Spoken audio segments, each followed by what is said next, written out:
Right, hi everyone and welcome to lesson number 22. So we're changing direction now and we're going to spend the next couple of lessons looking at creative writing based on the theme of climate change. So your title for today is here. It's a bit of a longer title, Shocking Portraits of People Who Lost Their Homes to Climate Change.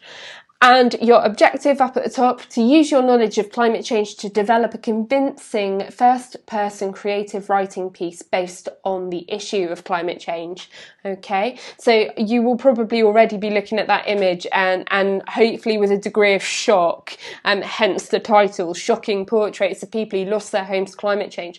I think it's really important that now you've learned so much about the topic of climate change, you can use that to do exactly what writers do, which is to take inspiration from the real world about things that matter and embed that into creative writing. And that's exactly what we're going to be working with here today, is to take your understanding and knowledge of the issues of climate change and use that to really help you to craft and put yourself into the emotions of an imagined experience of somebody facing the results of climate change. Now, the images that I'm going to show you in today's lesson are all real. These are real images of people who have been affected by real climate change around the globe. So in the course of the lesson, we are going to look at 5 main images, and I'm going to ask you to choose the one that you find speaks to you most as a basis for your writing. So your starter then is going to be, to answer this question, what makes an effective character description? So if we're going to be doing some work based on portraits like this one of people experiencing climate change, what makes an effective character description? You can see in that image here, a character is at the centre of the image. What makes a written character description effective?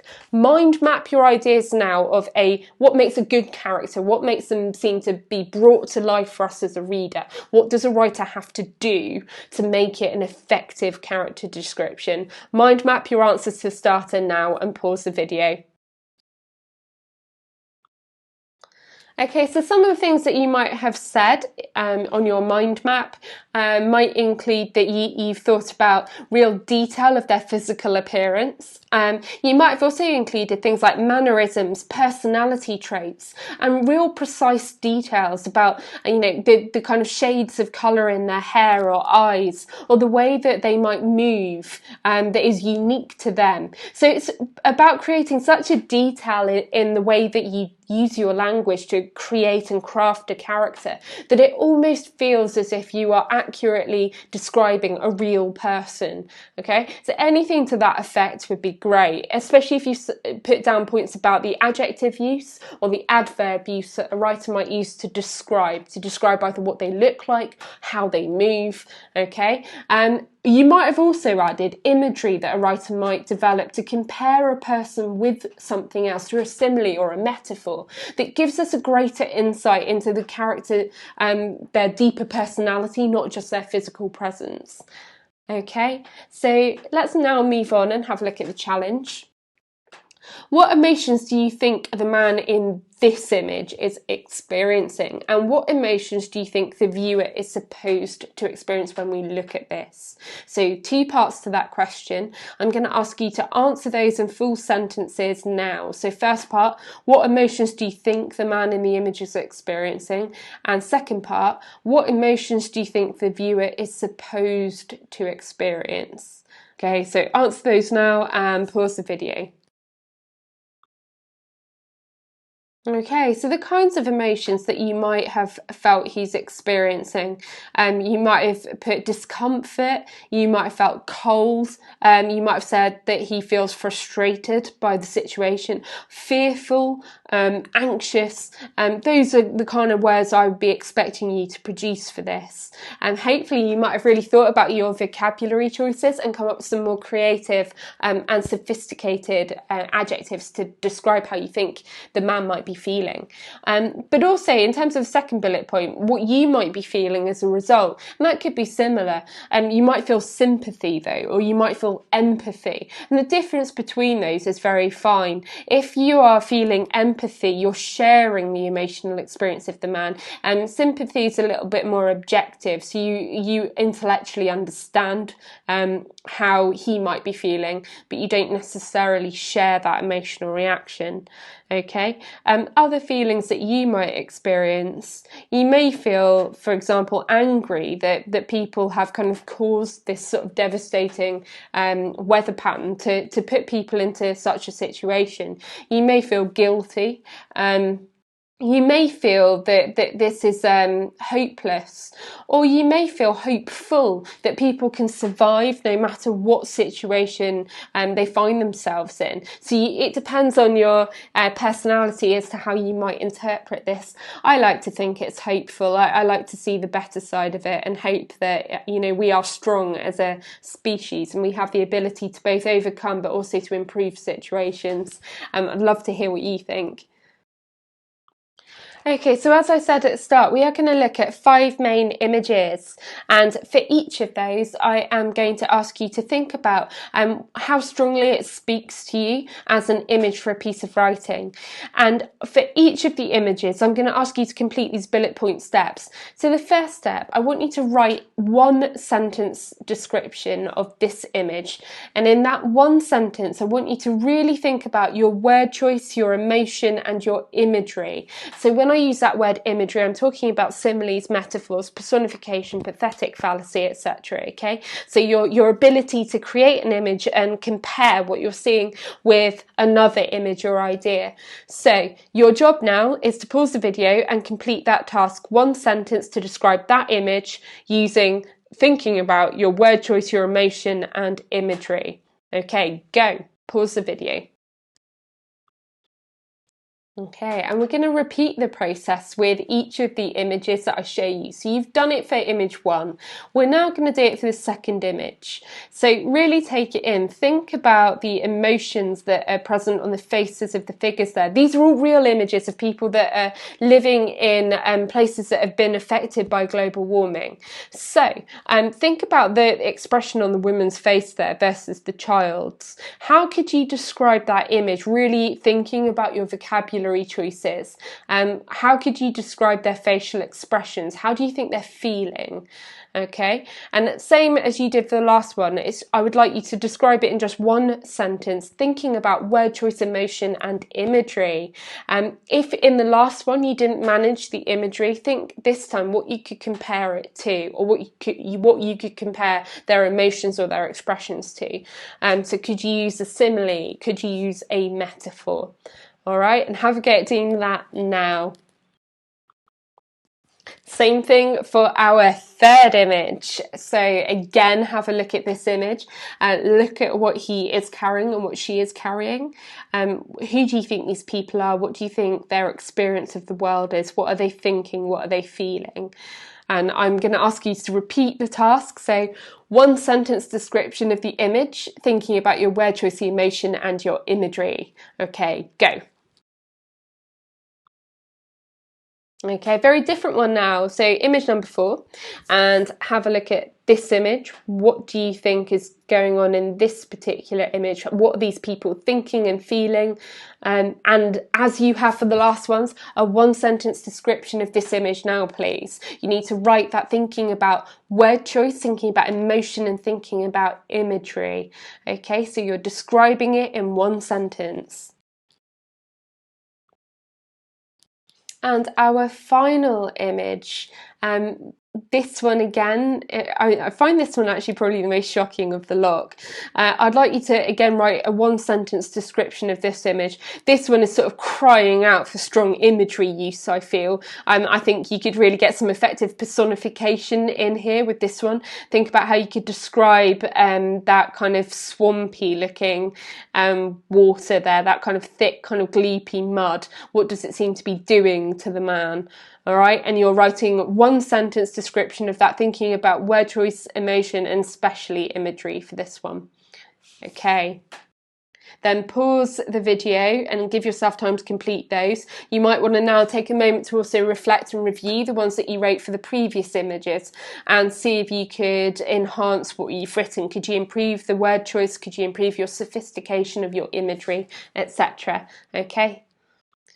Right, so we're now going to kind of escape through each of the images, and this time as I go through each of them, I'm going to ask you to choose the one that you think speaks to you as the best subject matter for a piece of creative writing. So you're going to be, as I've put in your starter here, using your knowledge of climate change to develop a convincing first-person creative writing piece based on the issue of climate change. Now that means that whichever image you choose to look at, you will need to be writing as if you are either the person in the image or a person looking at the person in the image. Okay, so you're using first person I or my to guide your creative writing here. Okay, so the first image you had to choose from was that one. Do you feel like you would be a good character to either be observing or writing as if you are? What about this one? And in this one, of course, you've got the option that you could be the child or the parent. Or somebody indeed that they are looking at or trying to communicate with. Okay. What about this one? Again here, I feel like he's looking so directly at the photographer that you could quite easily write it as if you were the photographer witnessing or meeting these people in this difficult situation. What about this one? You could again be the father or the son, or somebody else who is in that room. Imagine who they are, what they might be doing there, what's just happened. Okay, you might in fact even recognise the fact that they appear to be British and think about flooding that happened in our country this year as an example of the damage that the natural environment can do. And then look at this one, your final image. Is he the kind of man that you think you could write a effective story around, as if you either are him or you're somebody looking at him, perhaps somebody who knows him? Okay, so choose your image now. You need to choose the one that you think works for you. As you get ready to write, you will need to, after you've listened to the rest of the video, go back, rewind and pause the video at the image of the person that you feel is the best source of inspiration for your writing. So you can again look at that image and think about how you could add to your description based on that. So I'm now going to talk you through how you can effectively structure a short piece of descriptive writing. So if you are writing to describe or to narrate, so even if you're telling a story versus just describing what you can see, there is a structure that can help guide you through that process to make sure that your writing is well developed. I know that one of the things my year 11s have always struggled with is like knowing how to like lay out structure of a piece of creative writing. They just find it really difficult. So one of the things that we did was we came up with a structure that seemed to really help them and work for them as a guide for their writing. And I'm going to teach it to you now so that you can use that to help improve what you're planning to write. It's what we call the FACES structure. And it goes like this. So paragraph 1 would involve like a focus on a character. So for example, in our images there, you could be starting with a focus on the central figure in your image. And you would be describing it using the first person to explain what's happening to them. So, you know, as I stand here in the middle of the mud, in fact, I can help narrate it over the image. There we go. So as I stand there, the mud engulfing me, my feet swell within the warmth of this fluid. I can feel the sun baking upon my skin. You know, you're writing with that first person perspective of what's happening, and you're focusing on the particular character. Your second paragraph is where you could create some sort of action, either the image of the man wading through or moving through the water. Maybe he's aiming to get somewhere in particular. Does it almost feel impossible for him to reach the safety of the other side of the street? Why is he there? What's he trying to do? So you create some sort of movement and action. So that is a paragraph in which you'd be building up your use of your verbs and your adverbs. Something's going to happen or the people are trying to do something. Your third paragraph would involve a contrast. So a contrast, if you think of like the images of black versus white, two opposites. And now we can always find contrast, and most writing, in fact all good writing, involves some level of contrast, so opposites existing. So for example, if you were looking at the man in the water, perhaps from our first image up here, what you might do is contrast his contentment and peacefulness with the chaos of the situation he finds himself in. So you might describe how peaceful he feels inside, despite the chaos of the screams of people from nearby houses who are trying to shout down to people in the water. You might contrast the peace of his inner mind with the noise that is around him, or the movement of the water with the stillness of his spirit. Equally, you might contrast, for example, feelings like feelings of cold, of fluid, or the water around him versus the warmth of the sun. So it's a paragraph in which you describe like an opposite pairing, or an sort of contrasting feelings or emotions, okay? And I've given you an example here. So contrast the characters with the environment, i.e. hot blood pumps through my limbs, but the water is icy and dead. Okay. For your next paragraph, we're going to look at emotion, and for that one you need to give detailed description of how they feel emotionally. So do they feel drained by this? Are they fearful for the next generation and the planet? Or are they strangely at peace with nature kind of being in control of the human world?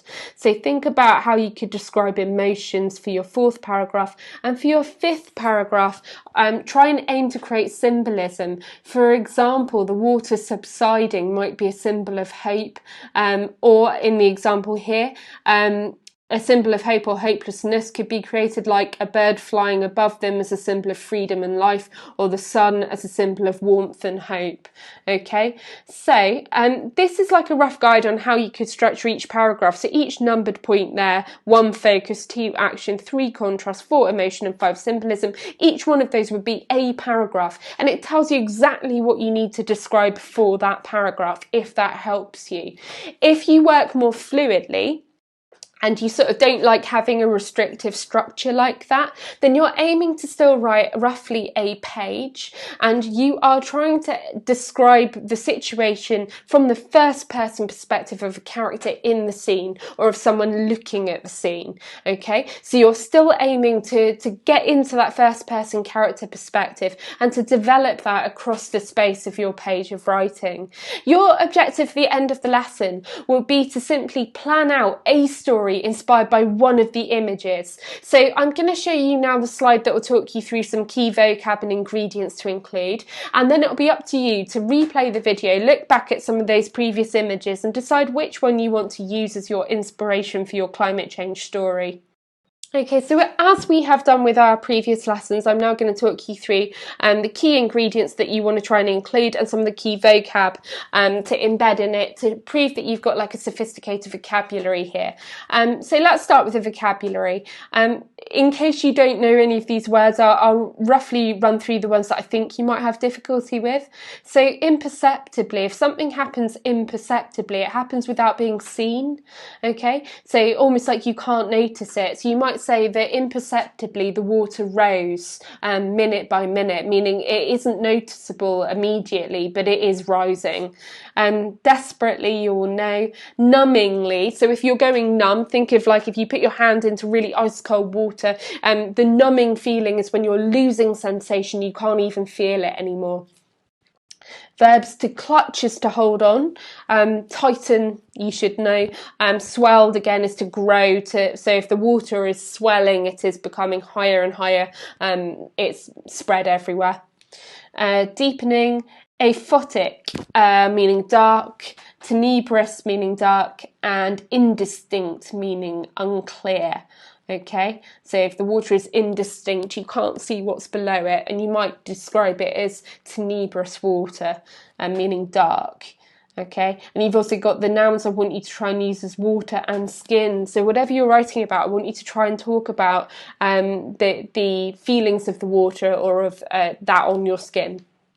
And your key ingredients, I want you to try and work on a sense of sound, touch, a 2-sentence paragraph to build tension, metaphor, personification, and try and use a semicolon.